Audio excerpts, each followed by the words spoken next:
Study IQ IAS, अब तैयारी हुई अफोर्डेबल। नमस्कार दोस्तों, स्वागत है आप सभी का स्टडी IQ में। मैं हूं आपका दोस्त राहुल सायगांवकर। दोस्तों, आज हम लोग एक बहुत ही महत्वपूर्ण विषय पर चर्चा करने वाले हैं, which is connected to Indian polity, और for that matter I can say Indian politics. I am quite sure कि आप सभी लोग इस खबर से अवगत है कि आने वाले कुछ दिनों में गुजरात असेंबली इलेक्शंस 2022 आ रहे हैं। अगर आप कोई भी न्यूज चैनल ओपन करें, यही खबरें चल रही है। पूरे देश की नजर है इस पर्टिकुलर इलेक्शन पे। कोई भी न्यूज चैनल आप ओपन करें, बीजेपी वर्सेस आम आदमी party versus Indian national Congress, इसी तरह का डिस्कोर्स चला हुआ है। हम क्वाइट श्योर कि आपको पता है कि इस इलेक्शन का शेड्यूल क्या है। दिसंबर 1 तारीख को फेज 1 का मतदान होने वाला है, दिसंबर 5 तारीख को फेज 2 का मतदान होने वाला है, और दिसंबर 8 तारीख को इस इलेक्शन के रिजल्ट्स आएंगे। रिजल्ट्स जब भी आएंगे, जो भी जीतेगा हारेगा वो तो हम लोग बाद में डिस्कशन करेंगे, लेकिन अभी इसी वक्त हम लोग चर्चा करने वाले हैं कि इलेक्शन होने से पहले ही who is the biggest loser out of this particular election, ये हमारे डिस्कशन का एजेंडा है। And let me tell you who is the biggest loser, it is the women and women representation। एक हमारे पास मौका था महिलाओं का रिप्रेजेंटेशन बढ़ाने का इस पर्टिकुलर इलेक्शन में, लेकिन कहीं ना कहीं ऑलरेडी हम लोग कह सकते हैं कि women representation is the biggest loser out of Gujarat assembly elections. ये हम लोग समझेंगे क्यों। यही होगा एजेंडा आज की हमारी चर्चा करना। To get to know all that information, मेरे साथ बने रहिए। अगर आप यूपीएससी सिविल सर्विस की तैयारी कर रहे हैं तो इस डिस्कशन के अंत में आपके लिए एक बहुत इंपॉर्टेंट सवाल भी है। लेकिन आगे जाने से पहले आपको ध्यान रखना है कि हमारे सुपर लर्निंग डेज सेल चल रहे हैं। अगले कुछ दिनों के लिए सेल है, 30 नवंबर तक ये सेल वैलिड रहेगा, जहां पे आपको हमारा जो फाउंडेशन बैच है, foundation batch 9 which is starting on 30 नवंबर, इसके ऊपर एडिशनल 1500 का डिस्काउंट मिलेगा। आपको केवल एक काम करना है, जब भी आप चेकआउट करो हमारे वेबसाइट से या फिर हमारी ऐप से, you have to use the code Rahul live. जब भी आप चेकआउट करो, use this, you will get additional discount. और मुझे बताने की जरूरत नहीं है कि this is the most comprehensive programme and the most affordable programme. Just go to our website studiiq.com, हमारा ऐप डाउनलोड कीजिए, आपको सारी इंफॉर्मेशन मिल जाएगी। Enrol before 30 November, see you directly in the class.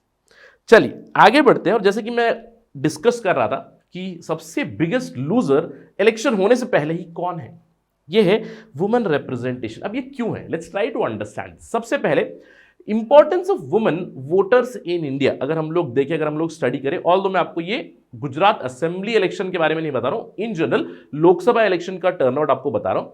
लेकिन मेरा उद्देश्य यहां पे ये है कि आपको समझना है कि वुमेन वोटर्स के नंबर्स कंटिन्यूअसली बढ़ रहे हैं। अगर आप 1952 से देखें, 1962 से डेटा यहाँ पे, 1962 से 2019 तक इन जनरल हमारा वोटर टर्नआउट काफी हाई है, 60 to 70% के बीच होता है वोटर टर्नआउट। और आपको एक और चीज भी ध्यान रखनी है कि अगर कोई आपसे सवाल पूछे कि यार इंडिया में वोटर टर्नआउट ज्यादा है कि यूएस में वोटर टर्नआउट ज्यादा है, आपको समझना है कि इंडिया में ज्यादा लोग वोट करते हैं। जितना ज्यादा डेवलप्ड कंट्री होती है उतने ही कम लोग वहां पे वोट करते हैं। अगर आपको देखना है तो just look at the numbers कि कितने लोगों ने वोट किया प्रेसिडेंशियल इलेक्शन में। 50% या 50 से भी कम होंगे, 50% से भी कम होंगे। लेकिन इंडिया में कंटिन्यूसली वोटर पार्टिसिपेशन बढ़ रहा है। और मेरा ध्यान आपका उस चीज पे लेके जाना है, मेल टर्नआउट यहाँ पे ग्रे में डाला हुआ है, फीमेल टर्नआउट जो ब्लैक पिलर्स बने हुए। और आप यहां पे अगर ब्लैक पिलर्स देखोगे, they have reached more or less very similar to the male voters. यानी कि मैं कहूंगा मेल और female population, although sex ratio थोड़ा सा स्क्यूड है towards men in India, but मैं कह सकता हूं 51-49, 51% पॉपुलेशन मेन, 49% वुमेन, जिसमें से मेल और फीमेल वोटर टर्नआउट भी मोर और लेस सिमिलर ही है। यानी कि महिलाएं एक बहुत इंपॉर्टेंट और एक बहुत बड़ा वोट बैंक बन चुकी है, right. I hope that you already know this, क्योंकि सभी पॉलिटिकल पार्टीज तो ये जरूर जानती है। अब एक तरफ महिलाओं के वोट कंटिन्यूसली बढ़ रहे हैं, महिलाएं एक वोटर बैंक बन चुकी है, लेकिन महिलाओं की रिप्रेजेंटेशन कितनी है, अगर हम लोग लोकसभा में देखें इंडिया में महिलाओं की रिप्रेजेंटेशन कितनी हो रही है, इट इज क्वाइट अबिस्मल। देखिए, बहुत ही लाइटर नोट पे मैं हमेशा कहता हूं कि 75 साल हो चुके हैं हमारी इंडिपेंडेंस को, और लकीली 2019 में हम लोगों ने ये 75 का नंबर भी पार कर दिया है।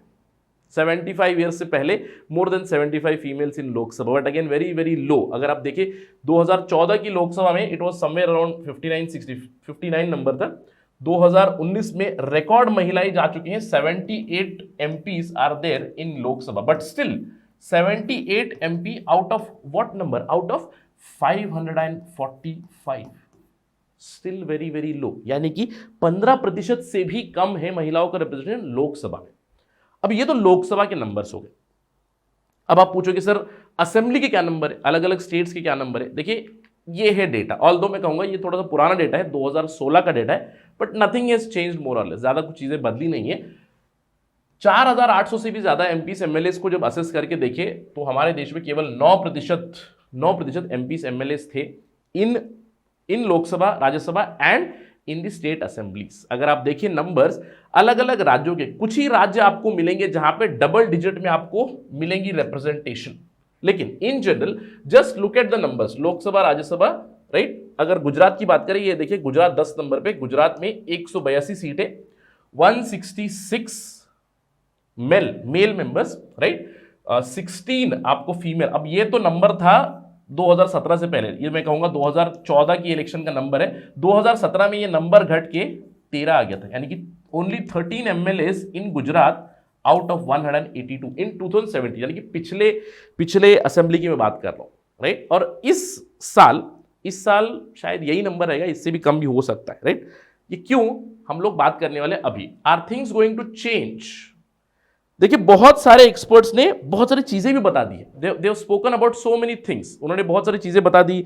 उन्होंने ये कहा कि गुजरात पोल्स में women voters are going to be the main drivers, they are going to change the direction of Gujarat polls। बहुत सारे एक्सपर्ट्स ने ये भी कह दिया कि बीजेपी का डिसाइडिंग फैक्टर होगा वुमेन वोटर्स एटसेट्रा। अगर हम लोग कितने वोटर्स है इसकी बात करें, the latest numbers according to election commission of India, Gujarat में 4.91 करोड़ के आसपास, यानी कि 4 करोड़ 90 लाख 91 लाख के आसपास वोटर्स हैं।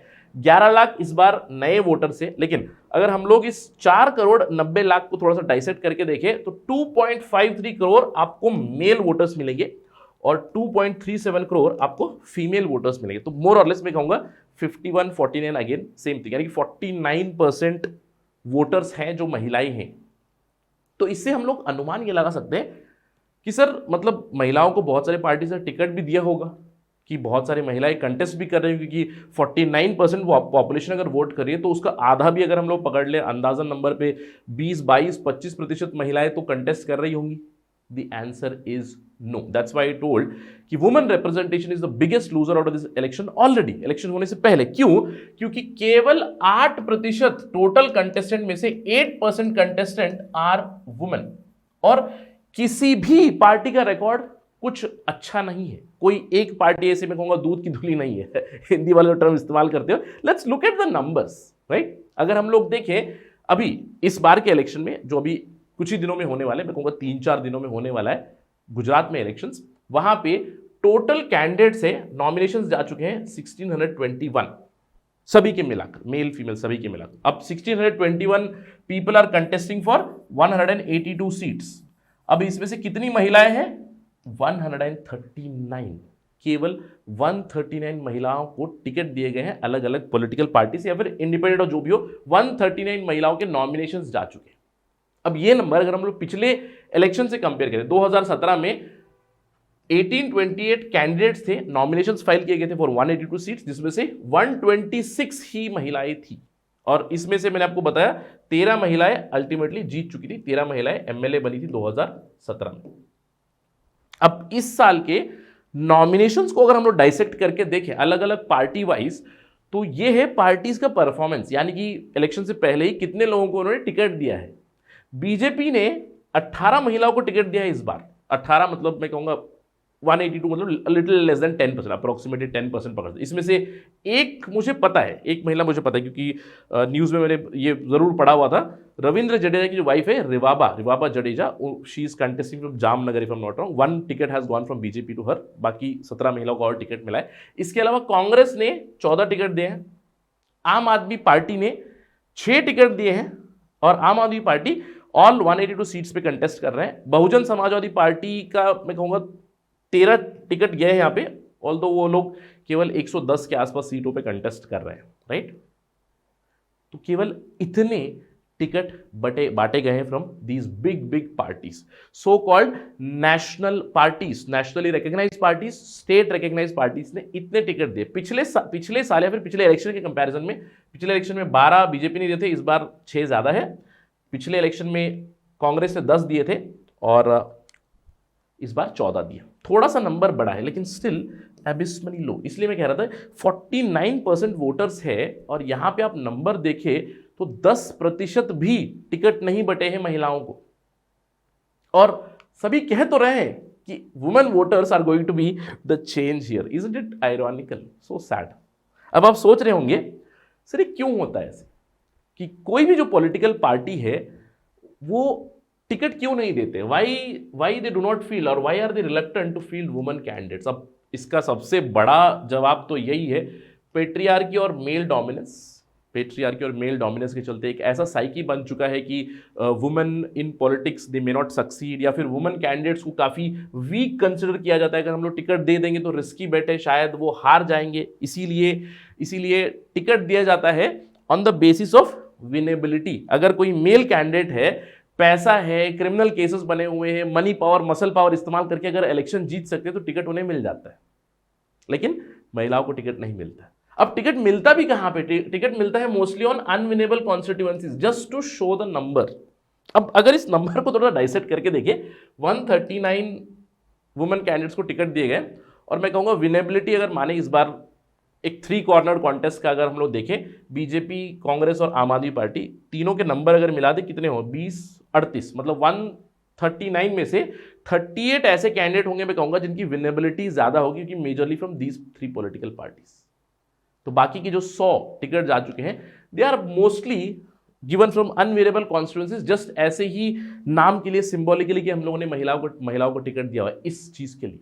That is the biggest problem. इसके अलावा एक और प्रॉब्लम भी, जैसे मैंने बताया आपको, पेट्रियार्की मेल डोमिनेंस की वजह से एक और प्रॉब्लम भी हो चुकी है, पॉलिटिकल एजुकेशन इन वुमेन ये स्प्रेड कंप्लीटली नहीं हुआ है, क्योंकि पॉलिटिक्स में एंटर करने से भी डरते हैं। अभी क्यों डरते हैं? पॉलिटिक्स में एंटर करने के लिए क्या चाहिए आपको? पैसा चाहिए, रिसोर्सेज चाहिए, पॉलिटिकल कनेक्शंस चाहिए, पॉलिटिकल नेटवर्क्स चाहिए। तो इन सभी चीजों के चलते भी एक साइकी ऐसा आता है कि मेन कैन डू बेटर, इसीलिए टिकट नहीं दिए जाते। And you saw across all the parties, और इन सभी का पॉलिसी यही है कि भैया महिलाओं के लिए हम सारे स्कीम लेकर आएंगे, सारी पॉलिसीज लेकर आएंगे, बहुत सारे फ्रीबीज हम लोग दे देंगे, लेकिन टिकट अगर आप मांगोगे टिकट नहीं मिलेगा। पॉलिटिक्स में एंटर करना है, पॉलिटिक्स में एंटर नहीं कर सकते, बाकी सब मांग लो आप, ये चलेगा। That's the policy and it is the sad truth. ये हमारे देश का एक सैड ट्रूथ है। क्यों? क्योंकि आप सिंपली वुमेन रिजर्वेशन बिल को देख लीजिए, मैं कहूंगा 1996, यार कितने 26-27 साल हो चुके, 27 years before women reservation bill, जहां पे 33% आरक्षण की बात की गई थी for MPs and MLAs election, यानी कि महिलाओं को आरक्षण मिलना चाहिए इन पॉलिटिक्स, कि 33% लोकसभा, 33% राज्यसभा, 33% स्टेट असेंबलीज में जाने के लिए महिलाओं का आरक्षण का बिल अभी भी पेंडिंग ही है। हम लोगों ने इसके ऊपर मल्टीपल टाइम्स चर्चा की हुई है कि 26-27 ईयर्स से भी अभी तक कुछ ट्रैक्शन नहीं हुआ है, नथिंग हैज हैपेंड, राइट। लेकिन बिल को तो छोड़ दीजिए, इस बिल में तो यार लीगल प्रोसेस रहेगा, बिल बनाएंगे, डिस्कशन चलेगा, कॉन्स्टिट्यूशनल अमेंडमेंट एक्ट लगेगा, बहुत सारी चीजें होंगी, लेकिन क्यों ना बदलाव खुद में लाते हैं पॉलिटिकल पार्टीज। बहुत सारे लोग बात कर देंगे, राइट। कितने लोगों ने 33% यहां पे टिकट दिया हुआ है? Just look at the numbers, 10% BJP, Congress उससे भी कम, आम आदमी पार्टी उससे भी कम, बहुत कम है जो महिलाओं को टिकट दिया गया। तो अगर आपको बदलाव लाना है तो why don't you give your due share to women, यानी कि आपकी पार्टी से आप टिकट क्यों नहीं दे रहे हो? और आप किसी से भी पूछ लीजिए, जैसे ask any of these parties, आप बीजेपी से पूछ लीजिए, कांग्रेस से पूछ लीजिए, आम आदमी पार्टी से, बीएसपी से, किसी भी पार्टी से पूछिएगा, क्या आप महिला आरक्षण बिल को सपोर्ट करते हो? महिलाओं को जो आरक्षण दे रहे हैं in the Lok Sabha, Rajya Sabha, in state legislative assembly, क्या आप इसका समर्थन करते हो? सभी के सभी कहेंगे यस, हम इसको कंप्लीटली समर्थन करते हैं, हम इसका सपोर्ट करते हैं। अगर सपोर्ट करते हैं तो ये यहां पे क्यों नहीं दिखाई दे रहा? Why there are so many shallow promises, right. So time probably has come for the women reservation bill, लेकिन ये कब होगा ये पता नहीं। 27 साल वेट अभी भी चल रहा है, स्टिल गोइंग ऑन, लेकिन कब होगा ये तो आने वाला समय बताएगा। लेकिन एक और भी आइडिया जरूर हो सकती है, एक आइडिया हो सकती है of MS Gill farmer. MS Gill former chief election commissioner रह चुके हैं, उन्होंने इलेक्टोरल रिफॉर्म में एक आइडिया बताई थी।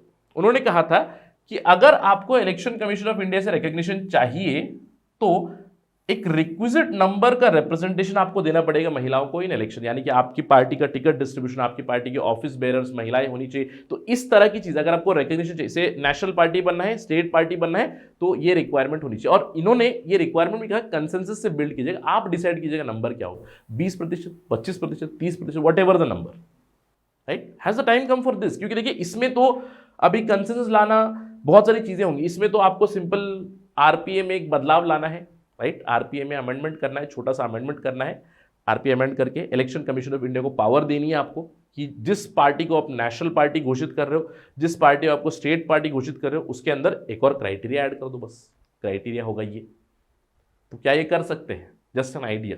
Do let me know your thoughts about this. I am quite sure कि आप सोच रहे हैं सर आपने बहुत ही साउंडली यहाँ पे आर्ग्यू कर दिया कि कोई भी पॉलिटिकल पार्टी बहुत ही शैलो प्रोमिसेस करती है, सब कहते हैं कि हम लोग रिजर्वेशन बिल को समर्थन करते हैं, लेकिन कोई पार्टी अपना ड्यू शेयर नहीं दे रही है। लेकिन अगर ड्यू शेयर दे भी दिया तो इसका फायदा क्या होगा? क्या हमारे पॉलिटिकल सिस्टम में कुछ बदलाव आएगा? ये मैं चाहता हूं कि आप मुझे बताएं, क्योंकि इसी से जुड़ा हुआ हमारा सवाल भी है लास्ट में। ये सवाल है आपके लिए।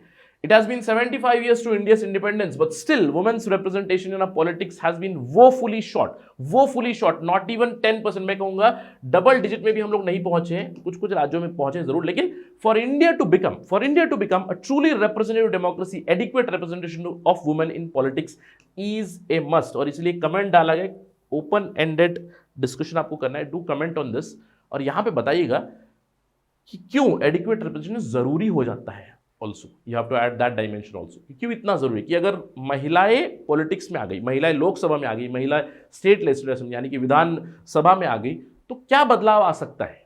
What kind of policies can they bring? What kind of change can they bring? Do let me know in the comment section। आप अपना आंसर अटेम्प्ट कीजिएगा जरूर। Let me know your thoughts in the comment section also कि क्या हम लोग कर सकते हैं, इसके बेनिफिट्स क्या होंगे। आशा करते हैं कि ये चीज़ जल्दी से हो जाए, at least this at first and then this eventually. जब भी कोई अपडेट आएगी तो हम लोग जरूर डिस्कशन करेंगे, और गुजरात इलेक्शन के ऊपर हमारी नजर जरूर रहेगी। Will talk about Gujarat election results as well, right. That's it right now in this video. Thank you for watching this video. जय हिंद। स्टडी IQ IAS, अब तैयारी हुई अफोर्डेबल।